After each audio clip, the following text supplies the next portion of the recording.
Existe un instante frío y despiadado en el que el reflejo en el espejo deja de mostrarte a un hombre y comienza a mostrarte un fantasma.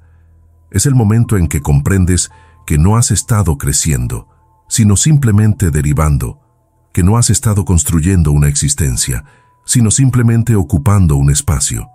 Los días se desdibujan en semanas, los meses desaparecen en años y de repente te encuentras bajo el peso aplastante del tiempo desperdiciado. Los antiguos estoicos nos advirtieron sobre esta trampa hace más de 2000 años. Séneca escribió con una precisión quirúrgica: te comportas como un mortal en todo lo que temes y como un inmortal en todo lo que deseas. Estas palabras no son un consejo, son una acusación. Exponen la contradicción fundamental de tu vida. Temes las incomodidades triviales, una conversación difícil o el sudor de un esfuerzo físico, pero actúas como si tuvieras una infinidad de mañanas para perseguir tus sueños más profundos. Gestionas con ansiedad tus miedos menores mientras procrastinas a escala macro sobre las únicas cosas que podrían transformar tu alma. El tiempo no te es robado por fuerzas externas. Lo entregas voluntariamente, hora tras hora, elección tras elección, hasta que despiertas preguntándote ¿a dónde se fue tu vida?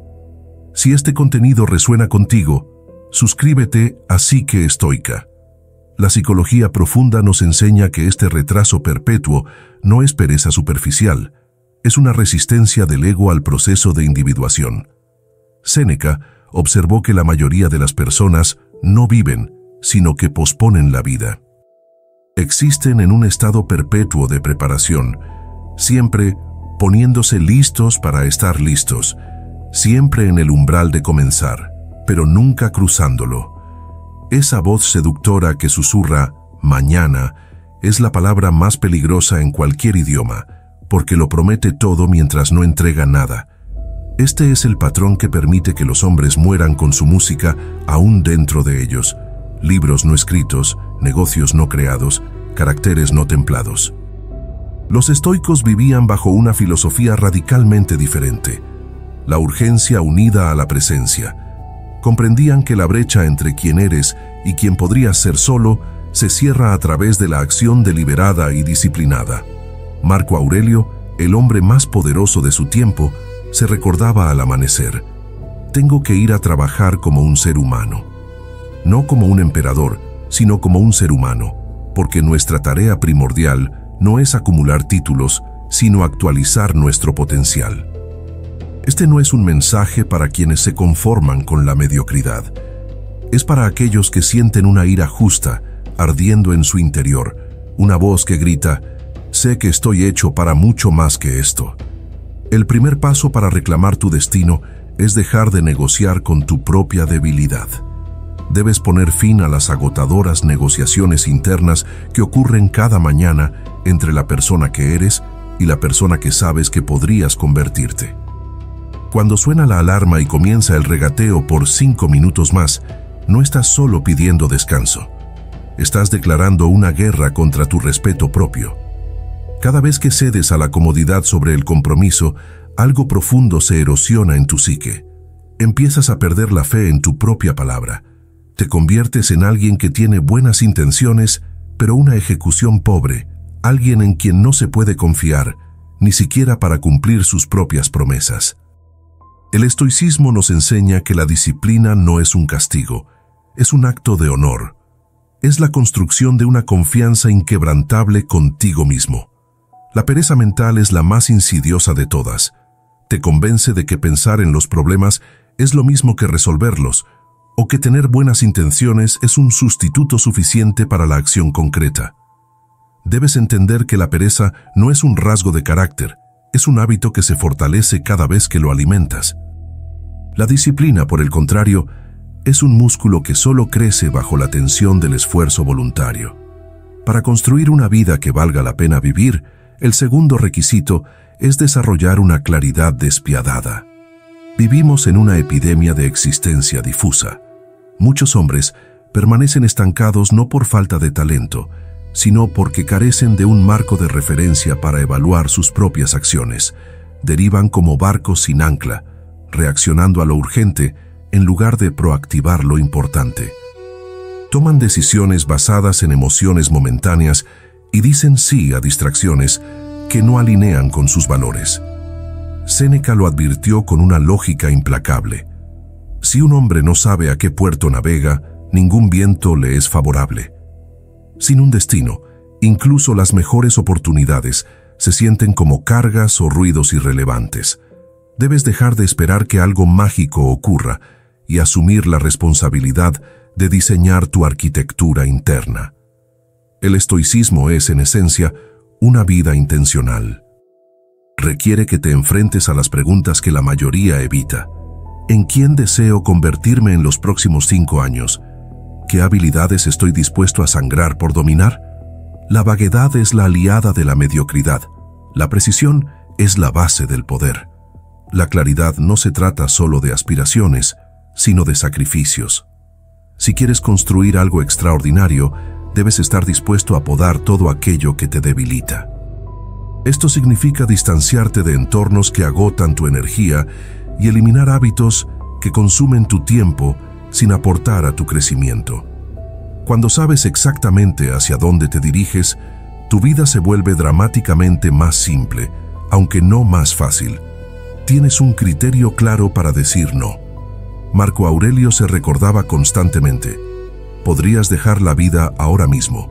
Deja que eso determine lo que haces, dices y piensas. Esto no es un pensamiento mórbido, es la claridad definitiva. En un mundo que lucra con tu distracción y tu confusión, mantener un enfoque cristalino en tu propio camino es un acto de rebelión. Tu vida no es una democracia.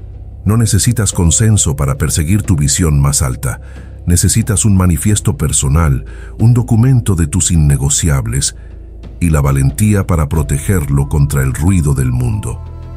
Pero la claridad por sí sola no basta si te quedas esperando el combustible equivocado. Debes destruir el mito de la motivación. La cultura moderna te ha vendido la mentira de que el éxito pertenece a quienes despiertan inundados de inspiración. La verdad es que la motivación es una amante infiel. Fluctúa según el clima, el sueño o el azúcar en tu sangre. Si permites que tus emociones dicten tus acciones, tu vida será una montaña rusa de estancamiento. Los estoicos operaban bajo un paradigma diferente. La acción debe preceder al sentimiento. No esperas a sentirte valiente para actuar con coraje. Actúas con coraje hasta que el miedo se rinde ante tu voluntad. El impulso no se encuentra, se fabrica sistemáticamente. Cuando el esfuerzo parece demasiado grande, como enseñaba el filósofo Cleantes, debes buscar una palanca.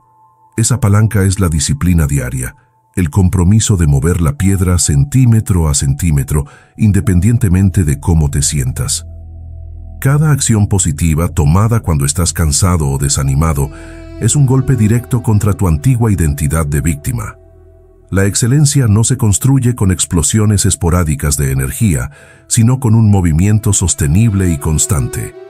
La psicología de la transformación nos dice que el cambio real ocurre a través del efecto compuesto de las pequeñas victorias. No necesitas 2 horas de gimnasio cuando estás motivado. Necesitas los 10 minutos de movimiento que juraste cumplir incluso en tu peor día. Estas acciones, pequeñas en apariencia, generan un impulso psicológico que transforma tu autoconcepto. Cuando cumples con tus mínimos diarios, le demuestras a tu inconsciente que eres alguien en quien se puede confiar. La disciplina no es la ausencia de resistencia, es la respuesta ante ella. Como el agua que talla la roca, no por su fuerza sino por su persistencia, tu compromiso diario tallará un nuevo futuro. El único momento perfecto para la acción es ahora, con los recursos que tienes y la debilidad que sientes. Deja de sobreanalizar y empieza a ejecutar. La claridad que buscas no vendrá de la reflexión, sino del movimiento. Tu entorno no es simplemente una circunstancia, es el molde que da forma a tu alma. Debes ser implacablemente selectivo con las personas que permites en tu círculo íntimo, porque tu entorno no solo influye en tus elecciones, sino que define en quién te conviertes. Mira con honestidad a las 5 personas con las que pasas más tiempo. ¿Están construyendo valor tangible o simplemente están soñando y hablando de ello? Epicteto, quien pasó de ser esclavo a uno de los maestros más influyentes de la historia, advirtió: evita fraternizar con personas negativas, pues aumentan las probabilidades de que te hundas a su nivel. Esto no es elitismo, es una ley de la psicología social. Tu círculo social está regando tu crecimiento o está envenenando tu potencial. No hay terreno neutral. Cada conversación eleva tu pensamiento o lo degrada. La mediocridad ama la compañía y la miseria siempre está reclutando.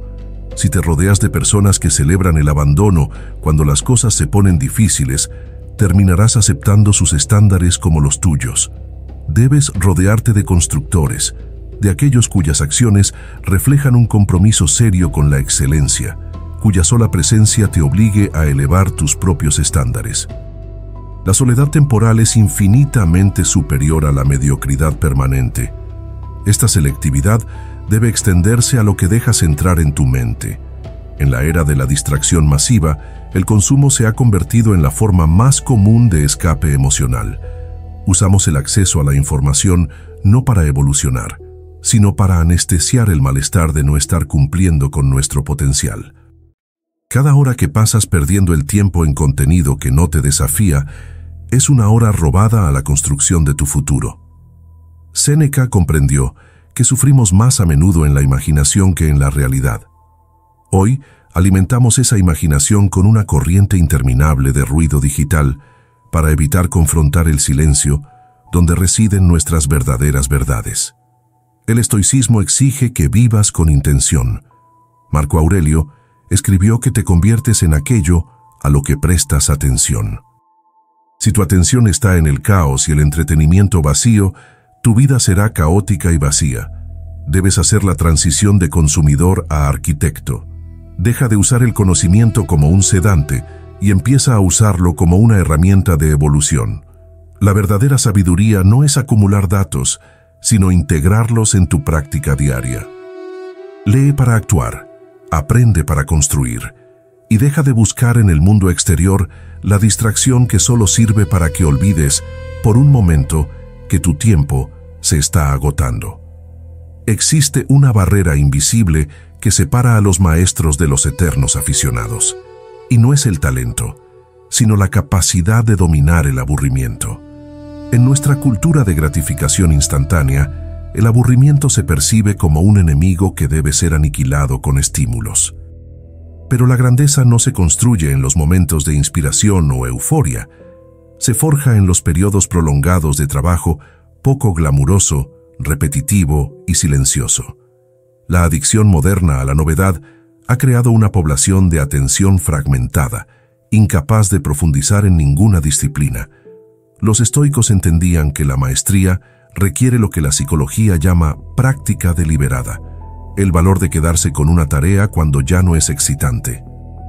Marco Aurelio no buscaba la novedad, buscaba la solidez de su propio carácter a través de rutinas innegociables.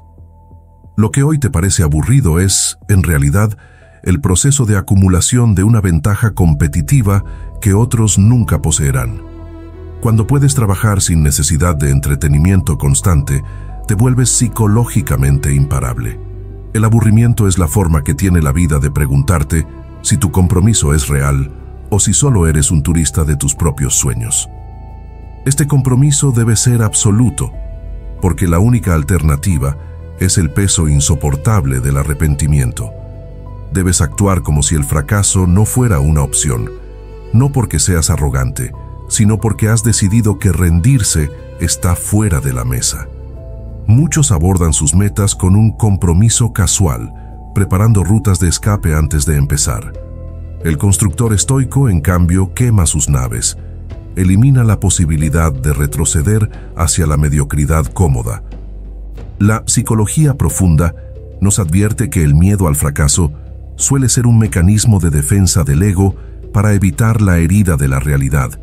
Pero Séneca nos recordaba que la verdadera tragedia no es fracasar, sino desperdiciar la vida por miedo a intentarlo. Debes elegir entre dos dolores: el dolor de la disciplina, que es temporal y constructivo, o el dolor del arrepentimiento, que es permanente y corrosivo. El fracaso puede enseñarte, puede fortalecerte y puede redirigirte. El arrepentimiento solo puede consumirte. Actúa con la urgencia de quien comprende que el tiempo es el único recurso que no puede reponerse. No se trata de ansiedad, sino de una presencia enfocada. Deja de tratar tus metas como si fueran opcionales. Tu salud, tu mente y tu propósito son misiones de vida o muerte, porque de ellas depende la calidad de tu existencia y el legado que dejarás atrás.